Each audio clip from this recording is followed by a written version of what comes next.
आज भले ही दुनिया त्वरा से विकास की ओर बढ़ रही हो, लेकिन हर व्यक्ति किसी न किसी कारण से संतप्त है। जीवन में मार्गदर्शन हेतु बिलासपुर के डॉक्टर ओम प्रकाश माखीजा अखबार में प्रकाशित ऊर्जा नामक शीर्षक से विभिन्न लेखों की कटिंग सबके लिए फेसबुक पे डालते हैं। उनमें से आज हम संतुलित पहचान इस विषय पर सुनते हैं। संतुलित पहचान। सभी अपनी अपनी पहचान बनाने के लिए भागदौड़ कर रहे हैं। कोई पैसे से, कोई अपनी सुंदरता से, कोई विद्वता से, कोई व्यवहार से अपनी स्वतंत्र पहचान के लिए प्रयास करते हुए दिखाई दे रहा है।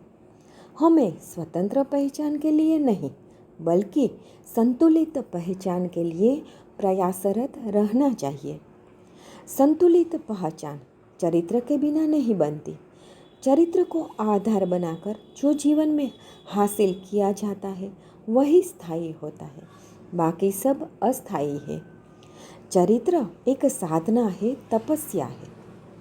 जिस प्रकार अहम का पेट बड़ा होता है, उसे रोज कुछ न कुछ चाहिए, उसी प्रकार चरित्र को रोज संरक्षण चाहिए, और यह सब दृढ़ मनोबल से ही प्राप्त किया जा सकता है। आज अनेक समस्याएं मनुष्य को घेरे हुए हैं। सबसे बड़ी समस्या है असंतुलित विकास और इससे उत्पन्न नाना प्रकार के रोग। हमारे लिए प्रतिदिन खुलकर हंसना बहुत ज़रूरी है। परेशानियों को देखकर जब खूब हंसोगे तो कुछ ही दिनों में ये परेशानियां दूर होती हुई दिखाई देंगी। लेकिन आधुनिक आदमी तरक्की के जिन शिखरों पर पहुंचने की होड़ में शामिल है, वे ऐसी अंधी गलियां हैं जिनमें उतरना तो आसान है, लेकिन उनसे बाहर निकलना मुश्किल है। उन्नति का मतलब यह नहीं कि हम नैतिकता को भुला दें, चरित्र की अनदेखी करें। दूसरों की गलत संगत नकल करके लोग विकास की गलत जीवन शैली अपना लेते हैं। वास्तविक तरक्की तो स्वस्थ जीवन शैली से ही संभव है।